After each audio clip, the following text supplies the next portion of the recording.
कई बार हमारे बाहर के दिखावे बिल्कुल गौण हो जाते हैं। इसलिए सबसे ऊंची सामग्री क्या है? हम स्वयं, हमारा मन है, बस वो चढ़ाना समझ जाए। और ये कहाँ से सीखोगे?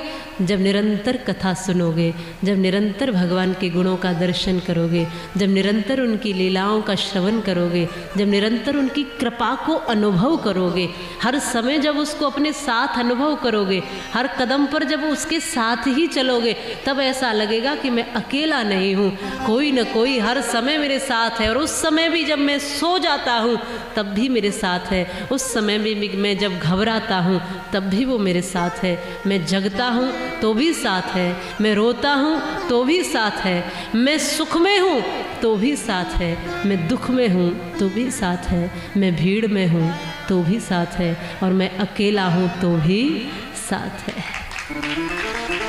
वो हर समय अनुभूति मिलेगी, वो अनुभव मिलेगा। प्रेमी बनना होगा, रसिक बनना होगा। हमारे ब्रज में तो ब्रजवासी कहते हैं भगवान कृष्ण को, आप तो जाते होंगे कि हम कन्हैया के दर्शन करने जा रहे हैं, बांके बिहारी श्री कृष्ण के दर्शन करने जा रहे हैं। जब जाओगे तो हमारे ब्रजवासी ऐसे नहीं कहते कि बांके बिहारी के दर्शन कराएंगे, वो कहते अच्छा कारे कनुआ के दर्शन करने आए हो, अच्छा वह कारे कन्हैया के दर्शन कर। अरे कहाँ देखोगे बाको, कनुआ है, कालो बिल्कुल। क्यों? क्योंकि एक अपनापन है कृष्ण के साथ, एक अपना, एक मित्र भाव है, एक सखा भाव है। आज भी ब्रजवासी अपने आप को सखा समझते हैं और कन्हैया को भी अपना मित्र और अपना सखा ही समझते हैं। ये हमारा सखा है, मित्र है। जैसे मित्र से कोई बात करता है ना, कैसे भी बात कर लेता है, बस वैसे ही ब्रजवासी अपने लाला को याद करते हैं, अपने कन्हैया को याद करते हैं।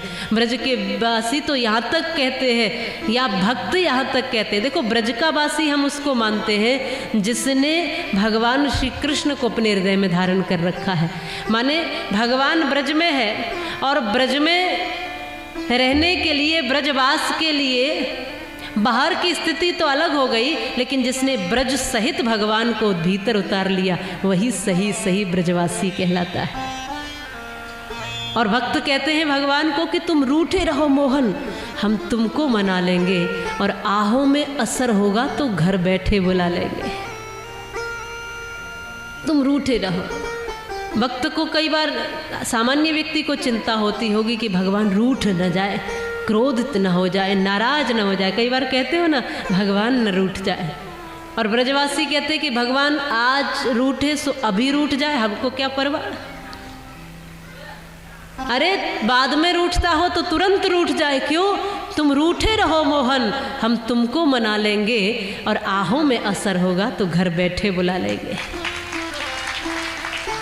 तुम रूठ जाओ, पर हमें मनाना आता है ना गोविंद, हम मनाना जानते हैं। हम जानते हैं कि तुम कैसे रीझोगे, थोड़ा सा माखन प्रेम सहित दिखाएंगे तो तुम दौड़े चले। वो वात्सल्य यशोदा की तरह, वो गोपियों की तरह प्रेम, वो सखाओं की तरह भाव, बस तू रीझा चला आएगा, खिंचा चला जाएगा।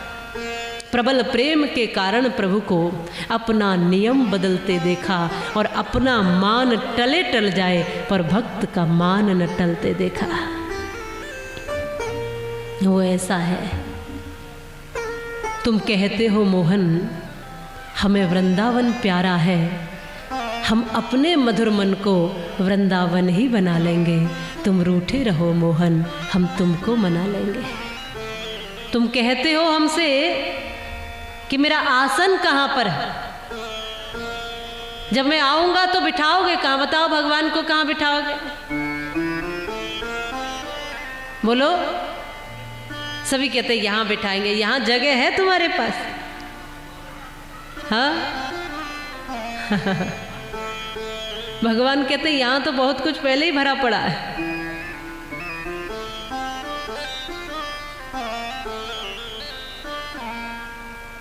तुम कहते हो हमसे मेरा आसन कहाँ पर है, जरा आकर के देखो, तुम पलकों पे बिठा लेंगे।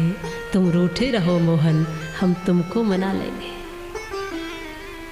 जैसे जब कई बार हम जाते हैं तो लोग सच में पलकों पर ही बिठा कर रखते हैं।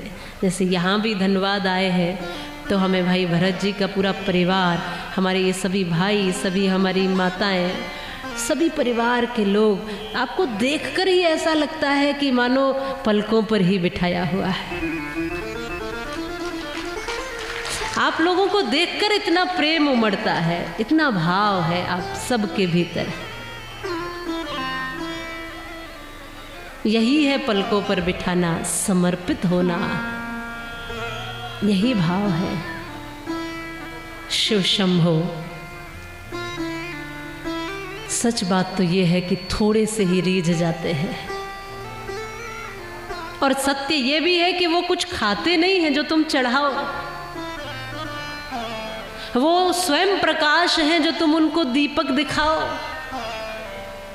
वो स्वयं तुम्हें देने वाले हैं जो तुम उन पर थोड़ा सा उसमें से लेकर चढ़ाओ। उसने पूरी बेलपत्र का वृक्ष बना दिया, तुम थोड़ा सा बेलपत्र तोड़ के उसको दे रहे हो। सोचो, उसने पूरी प्रकृति हमें दे दी और हम उसमें से थोड़ा सा उसको देकर सोच रहे हैं कि बहुत कुछ दे दिया, हम तो बड़े दानी हैं। ये तो हमारा भाव है कि प्रभु मेरे पास फूल है, पत्ता है, भोग है, जो कुछ भी है वो इसलिए अर्पण करता हूँ क्योंकि तुझसे श्रेष्ठ कुछ नहीं है, और जो जो भी मेरे पास श्रेष्ठ से श्रेष्ठ है वो सब तुझे अर्पण करने का भाव रखता हूँ। फिर तेरे यहाँ आकर के वो प्रसाद बन जाता है, और जब मैं उसको ग्रहण करता हूँ, भोग लगाया तो वो प्रसाद बन गया, भगवान ने नहीं खाया, लेकिन जब आप खाओगे तो लगेगा वो प्रसाद है, फिर वो तृप्ति देगा, वो अमृत बन जाएगा। अनुकंपा है, सच मानो बहुत विराट कृपा है महादेव की हम और आप सभी के ऊपर। कण कण में बसा है वो, हर जगह बसा है वो। केवल ऐसा नहीं है कि कैलाश पर ही रहता है, कैलाश से उतरकर भी आ जाता है। जगह जगह पर हमारे ज्योतिर्लिंगों के जो स्थान है वहाँ पर सत्य यही है कि भगवान साक्षात उन्होंने स्थानों पर है। साक्षात शिव जी के जहाँ जहाँ शिवलिंग है, शिव प्रतिमाएं हैं, शिव की आराधनाएं हैं, शिव के उपासक हैं, शिव आराधक है। अरे इतनी छोटी सी भी पिंडी बनाकर बैठ जाओ ना, वो उसमें भी समा जाता है। वो मानो के सोमनाथ बन करके वो सौराष्ट्र गुजरात क्षेत्र में बसा हुआ है, लेकिन उतने तक ही सीमित नहीं है। पर क्योंकि कहीं ना कहीं तो उसकी प्रतिमा बनाई जाती है जिससे कि सब लोग एक साथ भजन कर सके, और जब हम सब मिलकर एक साथ कोई उच्चारण करते हैं, अपनी बात रखते हैं, तो जब यहाँ की सरकारें सुन लेती है तो वो सरकार क्यों नहीं सुनेगी। इसीलिए तो सब मिलकर एक साथ उपासना करते हैं। हमारा वेद कहता है संगक्षद्वम संवदद्वम संवो मनासि जानता। सब मिलकर भक्ति करें, सब मिलकर एक साथ चले। ये कथा भी तो देखो कहाँ कहाँ से लोगों को मिला देती है, कितनी कितनी पीढ़ियों को तारती है। लोग कहते 7 पीढ़ी तर जाती है। ये सही बात है, क्योंकि आप सुन रहे हो, आपके बच्चे सुन रहे हैं, आपके पहले के लोग, आपके बाद के लोग, और उसमें कहाँ कहाँ की कितने कितने रिश्तेदार आ रहे हैं, कहाँ कहाँ तक के लोग आ रहे हैं, कितनी सारी पीढ़ियाँ तर गई, इसका तो अंदाज़ा भी लगाना मुश्किल है। कितने सारे लोग तर जाते हैं, कितनों तक ये कथा पहुँचती है, जाने हुए अनजाने हुए, परिचित अपरिचित, कितनों तक वो कथा चलती है और उसका पुण्य आपको मिलता है।